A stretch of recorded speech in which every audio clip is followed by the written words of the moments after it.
You're in the middle of a conversation and you can feel yourself performing. Not loudly, not dramatically, just carefully. You're listening for tone, for micro shifts, for the moment someone might turn. You're watching their face while you speak. You're choosing words that won't land too hard. You're editing yourself in real time so the room stays smooth. And when it works, when nobody looks irritated, when nobody challenges you, when nobody pulls away, you feel that familiar internal release. Good. Safe. No conflict. No problem. Nothing to deal with. So you keep going. You say yes when your body says no. You laugh when you don't find it funny. You offer help before it's asked for. You swallow the small sting of disrespect and call it not worth it. You let things slide and call it being mature. You make yourself easy to be around, and people tend to like easy. People tend to reward easy. They describe you with words that sound flattering but don't cost them anything to say. Nice, sweet, kind, chill, understanding, low maintenance. And you learn over time that this role comes with a kind of social immunity. You don't become a target. You don't become a problem. You don't become the person people have to explain themselves to. You become manageable. And it works. It works in the way that a locked door works. It keeps danger out. It also keeps you in. Most people don't become like this because they're morally superior. They become like this because it reduces risk. Because there was a time when being direct came with consequences. Because there was a time when having needs got you punished or mocked or ignored. Because there was a time when saying no didn't just create tension, it created fallout. So you adapt. You learn to anticipate. You learn to soften. You learn to be agreeable before anyone has to ask. You become the person who can take a joke, the person who doesn't overreact, the person who doesn't make things awkward. And the older you get, the more it starts to look like a personality trait. Like this is just who you are. But it isn't. It's a strategy, a social strategy that keeps you protected. And the protection is real. When you're the nice one, people rarely confront you directly. They rarely accuse you. They rarely fear you. They rarely feel the need to defend themselves around you. Your presence lowers the temperature of a room. You make things easier. You keep relationships intact by absorbing what other people refuse to carry. You are the buffer, the glue, the one who smooths it over. And in many environments, that gets rewarded, not always with respect, but with access. People include you, they invite you, they keep you close, they confide in you. They feel comfortable around you because you don't demand clarity from them. You don't force them to look at themselves. You don't complicate their story. You give people the benefit of the doubt so often that it becomes automatic. And that benefit, psychologically, feels like control. Because if you can stay likable, you can stay safe. If you can stay agreeable, you can avoid rejection. If you can stay calm, you can avoid acceleration. If you can stay needed, you can avoid abandonment. So the role makes sense. It has a logic, and it's not stupid, it's efficient. It keeps your life running without explosions. It keeps you from being alone. It keeps you from being the villain in someone else's narrative. It keeps you from being too much. And it also makes you tired in a very specific way. Not the tiredness of doing a lot, the tiredness of disappearing in small increments. Because a trait starts quietly. It doesn't start as self-betrayal. It starts as politeness. You let something go because it's not a big deal. You accommodate because it's easier. You keep the peace because you don't want the conversation. You do the emotional math in your head and decide the cost of speaking isn't worth it. And sometimes you're right. Sometimes it's not worth it. But the pattern doesn't stop at sometimes. It becomes a default. It becomes your first move. And when it becomes your first move, people learn something about you. They learn that your discomfort is negotiable. They learn that your boundaries aren't solid, they're soft suggestions. They learn that you will adapt. They learn that if they push a little, you will make room. And this isn't always conscious. Most of the people benefiting from your niceness aren't thinking, I'm going to take advantage of this person. They're just responding to what you repeatedly signal, that you'll be fine, that you don't mind, that it's okay, that you're easy. So they treat you accordingly. Not cruelly, just conveniently. They interrupt you, they cancel, they show up late, they make decisions without you. They ask for favors like it's your natural state. They give you the leftovers of their attention, they vent to you and disappear. They lean on your emotional steadiness and call it friendship. They rely on your patience and call it love. They count on your silence and call it harmony. And you, because you've been trained to treat discomfort as something to manage privately, keep smiling through it. You keep being understanding. You keep giving. You keep absorbing. And the first cost is simple: energy. Not the physical kind, the internal kind. The kind that gets depleted when you spend your life monitoring yourself, when you're always editing, when you're always choosing the least disruptive version of what you really think, when you're always taking the long route around honesty. Because honesty feels sharp to you, even when it's calm, even when it's factual, even when it's reasonable. To you, honesty risks something. It risks being disliked. It risks being misunderstood. It risks the moment where someone looks at you differently. So you keep it contained. You keep it socially acceptable. You keep it small. And over time, you start to experience a strange mismatch. People call you easy to talk to, but you feel unseen. People call you so supportive, but you feel used. People call you such a good person, but you feel quietly resentful. And you don't always admit the resentment to yourself, because resentment doesn't match the identity you've built. Nice people aren't resentful. Nice people don't keep scores. Nice people don't feel angry. Nice people don't want anything back. That's the myth. So instead of calling it resentment, you call it stress, burnout, overwhelm. You call it being tired. You call it just a lot going on. And your body keeps the real record. Your body knows how many times you swallowed a no. Your body knows how many times you laughed so the moment would pass. Your body knows how often you left a conversation feeling slightly smaller than when you entered it. Your body knows how many times you agreed to something and then felt your stomach tighten afterward. And because you don't let the truth out in the moment, it leaks out later in irritability, in distance, in withdrawal, in fantasies of disappearing, in coldness that surprises even you. Because when you don't protect your self-respect out loud, you end up protecting it in private ways. You shut down, you ghost, you avoid, you become quietly unavailable. Not because you're careless, because you're exhausted from being available in ways that were never reciprocated. That's the second cost: respect. Not the respect you want from the world, the respect you lose inside yourself. Because every time you betray your own boundary, you teach your nervous system something: that your needs are optional, that your discomfort can be overridden, that other people's comfort matters more than your reality. You don't say it that way, but that's what the repetition creates, and it creates a specific kind of self-doubt. Not dramatic insecurity, a quieter one, a dull erosion. You start to second guess what you feel. You start to wonder if you're overreacting.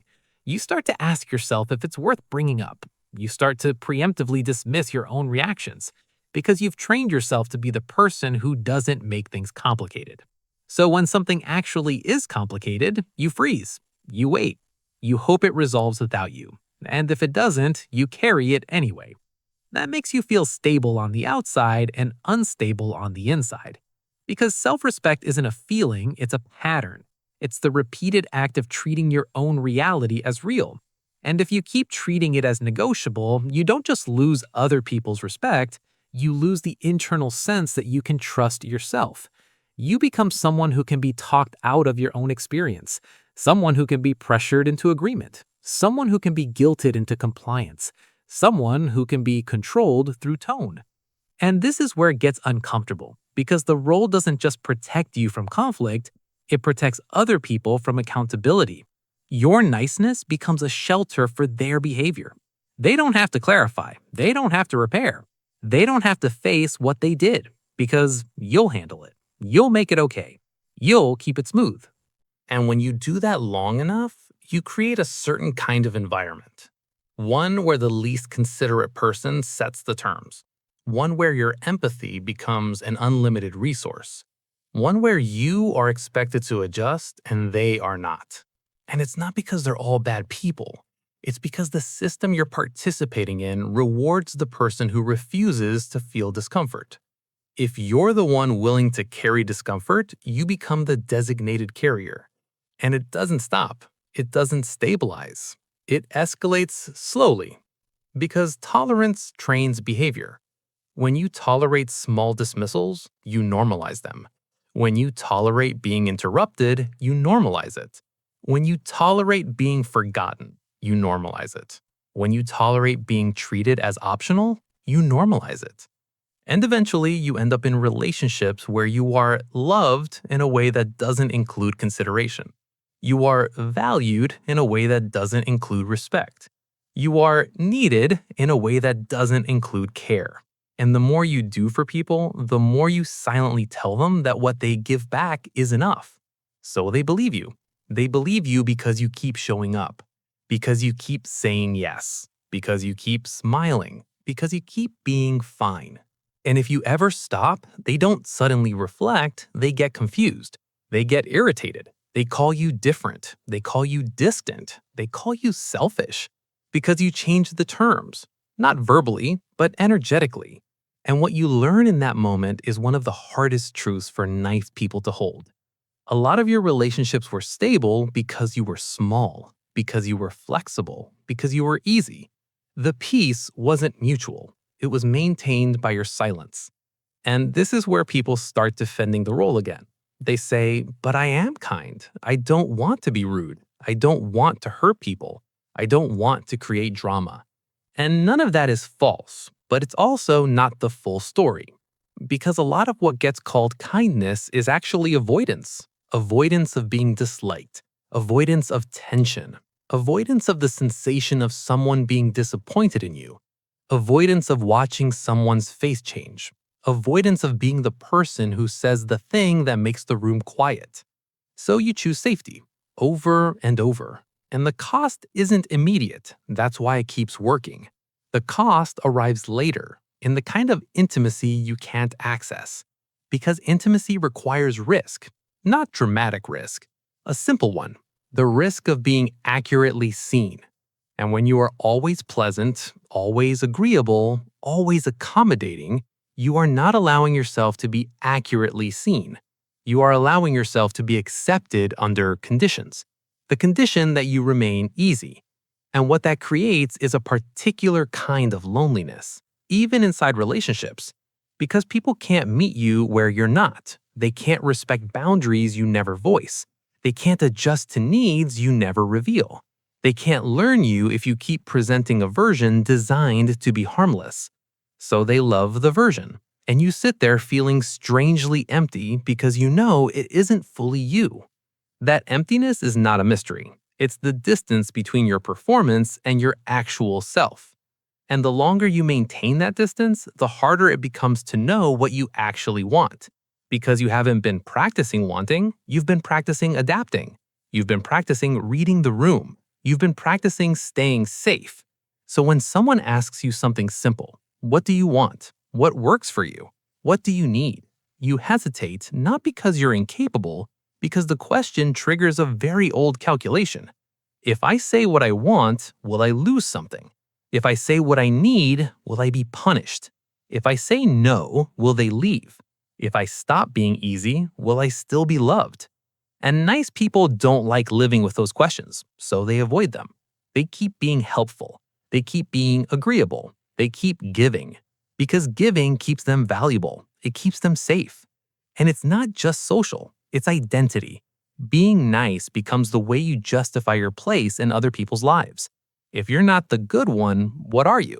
If you're not the understanding one, what do you offer? If you're not the one who makes things easier, do you still belong? That's not a moral position. That's fear. And it's fear that looks respectable. That's why it survived so long. Because it's praised. Nice is praised in families. Nice is praised at work. Nice is praised in friendships. Nice makes you employable. Nice makes you dateable. Nice makes you socially safe. But nice also makes you legible as someone who won't push back. And the people who are most comfortable around you aren't drawn to your kindness, they're drawn to the lack of consequence. Because when you don't require repair, people don't have to grow. When you don't require clarity, people don't have to be honest. When you don't require respect, people don't have to become respectful. You give them space to stay exactly as they are. And some people love you because of that. Not because they love you, because they love the environment you provide. One where they don't have to feel anything difficult. One where they don't have to self-reflect. One where they can take without being called out. And you participate. Not because you're weak, because you've mistaken peace for love. Because you've mistaken being needed for being valued.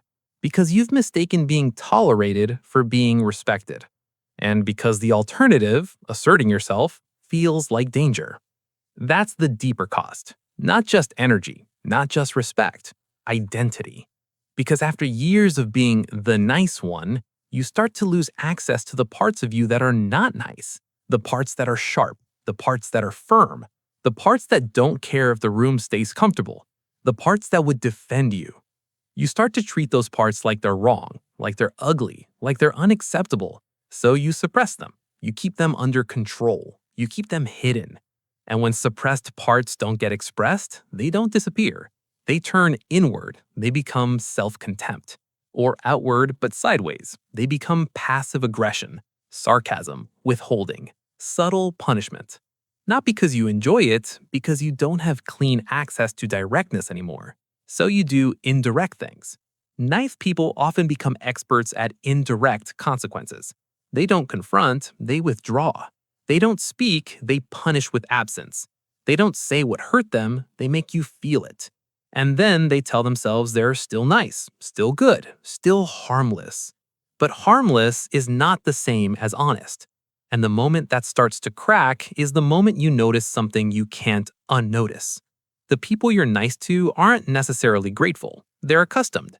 They treat your generosity like a gift. They treat it like the baseline. And if you ever reduce it, they notice immediately. They don't say, "Are you okay?" They say, "What's wrong with you?" Because your niceness was never received as you. It was received as a service. And now you are experiencing what the role actually bought you. Not love, not respect, predictability. A predictable version of you that people can rely on. And if you break the prediction, you disturb the system. That's why it feels like danger. Because it is danger. Not physical danger, relational danger. The danger of being reclassified. The danger of being disliked. The danger of being talked about differently. The danger of losing access to people who only stayed because you made yourself easy. And this is where the illusion begins to collapse. Because one belief keeps the whole adaptation in place. That being nice keeps you safe. But you're not safe. You're merely unchallenged. You're not protected. You're merely unprovocative. You're not respected. You're merely tolerated. And you pay that safety with something you can't replace. Your own internal alignment. The sense that when you feel something, you will stand with it. When you notice something, you will honor it. When you want something, you will allow it to exist without apologizing. If you keep overriding yourself, you become a stranger to yourself. And then, even in quiet moments, you feel that strange internal emptiness again. Because the person living your life isn't fully present. The person living your life is a diplomat, a mediator, a negotiator, always translating your raw reality into something acceptable, always trimming the edges, always making it polite. And the final defense people use to keep this pattern intact is simple. This is just who I am. But if it were just who you are, it wouldn't feel like a performance. If it were just who you are, it wouldn't feel like you disappear in rooms. If it were just who you are, it wouldn't come with that private resentment you can't explain. If it were just who you are, you wouldn't feel relief when you're finally alone. You wouldn't feel like you can breathe only when nobody needs anything from you. That's not personality. That's management. And management has a cost. It costs your directness. It costs your spontaneity. It costs the ability to say a simple truth without rehearsing it first. It costs the kind of relationships that can hold the real you. Because real you isn't always nice. Real you has limits. Real you has preferences. Real you has a threshold. Real you notices disrespect and doesn't want to call it no big deal. Real you sometimes wants to say calmly that something isn't acceptable. But the longer you avoid being that person, the foreigner they feel. And you begin to defend the role even harder because without it, you're not sure what happens. You're not sure who stays. You're not sure who you are without constant accommodation. That uncertainty is part of the price too. Nice becomes a cage you can't leave without shaking the entire structure of your relationships. And the most unsettling part is not that others benefit, it's that you've been cooperating. You've been calling it kindness, but it has been consent. Not explicit, behavioral, repeated. A series of choices that taught people what to expect from you. And once you see that, another belief stops making sense. And once you see that, another belief stops making sense. That you had no choice. You did have a choice. You just didn't like the cost of choosing it. So you chose the cheaper discomfort, the one that happens privately, the one that doesn't disturb anyone, the one that keeps your image intact, the one that lets you stay liked. And you pay the real bill later, in self-trust, in internal respect, in the dull ache of living slightly outside your own life, in the quiet sense that you are present everywhere except where you actually are. This pattern didn't appear by accident. It protected you from something real. It reduced risk. It kept doors open. It helped you stay connected. But the cost didn't stop just because the environment changed. It continued, quietly, in energy you don't get back, in the way you tense before you speak, in the way you swallow reactions and call it maturity, in the way you keep offering understanding to people who don't offer consideration. You don't have to decide anything tonight. You don't have to reframe it. You don't have to make it inspiring. If you want to, you can leave a single sentence below. Not an explanation, not a defense, just one place where you've noticed the cost showing up in your own life. And even if you say nothing, the recognition doesn't disappear. Whenever you're ready to keep observing, you know where to find this space.